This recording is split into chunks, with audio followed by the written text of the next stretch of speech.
am told that they are receiving presents of enormous value from all sorts and conditions of people. From royalty to the poor devils of workmen he still underpays, just because Kilbenham is a marquis and she is the daughter of a millionaire. Why, I can tell you it is enough to make anyone cynical." "In the main, I agree with you," said Carne.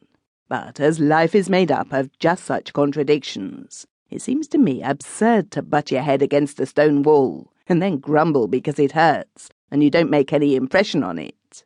Do you think the presents are as wonderful as they say? I want to know because I've not given mine yet. In these days one gives as others give. If they have not received anything very good, then a pair of electroplated entree dishes will meet the case. If the reverse, well, diamonds perhaps, or an old master that the Americans are wild to buy and can't." "Who is cynical now, I should like to know?" said Kelmare. "I was told this morning that up to the present, with the superb diamonds given by the bride's father, they have totalled a value of something like £20,000. "You surprise me," answered Carne. "I'm surprised myself," said Kelmare as he got up to go. "Now I must be off. I came in to see if you felt inclined for a week's cruise in the Channel. Burgrave has lent me his yacht, and somehow I think a change of air will do me good."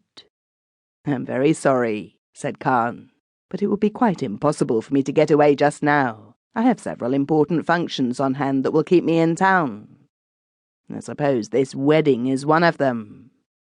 "To tell the honest truth, I had scarcely thought of it," replied Carne. "Must you be off?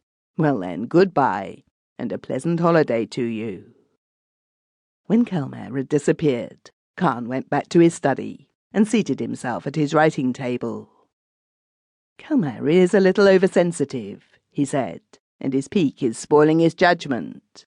He does not seem to realise that he has come very well out of a jolly bad business. I'm not certain which I pity most, Miss Greenthorpe, who is a heartless little hussy, or the Marquis of Kilbenham, who is a thorough-paced scoundrel. The wedding, however, promises to be a fashionable one, and—" He stopped midway, rose, and stood leaning against the mantelpiece, staring into the empty fireplace. Presently he flipped the ash off his cigar and turned around. "It never struck me in that light before," he said, as he pressed the button of the electric bell in the wall behind him. When it was answered, he ordered his carriage, and a quarter of an hour later was rolling down Regent Street. Reaching a well-known jeweller's shop, he pulled the check-string, and the door having been opened, descended and went inside. It was not the first time he had had dealings with the firm, and as soon as he was recognised, the proprietor hastened forward himself to wait upon him. "I want a nice wedding present for a young lady," he said, when the other had asked what he could have the pleasure of showing him.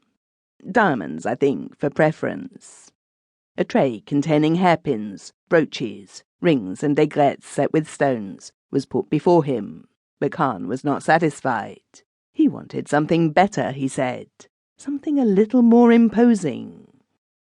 When he left the shop a quarter of an hour later, he had chosen a diamond bracelet, for which he had paid the sum of £1,000. In consequence, the jeweller bowed him to his carriage with almost oriental obsequiousness. As Carne rolled down the street, he took the bracelet from its case and glanced at it.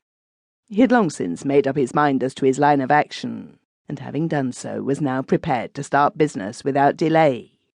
On leaving the shop, he had ordered his coachman to drive home, but on second thoughts he changed his mind, and once more pulling the check-string, substituted Berkeley Square for Park Lane. "I must be thoroughly convinced in my own mind," he said, "before I do anything, and the only way to do that will be to see old Greenthorpe himself without delay. I think I have a good and sufficient excuse in my pocket. At any rate, I'll try it." On reaching the residence in question, he instructed his footman to inquire whether Mr. Greenthorpe was at home, and if so, if he would see him.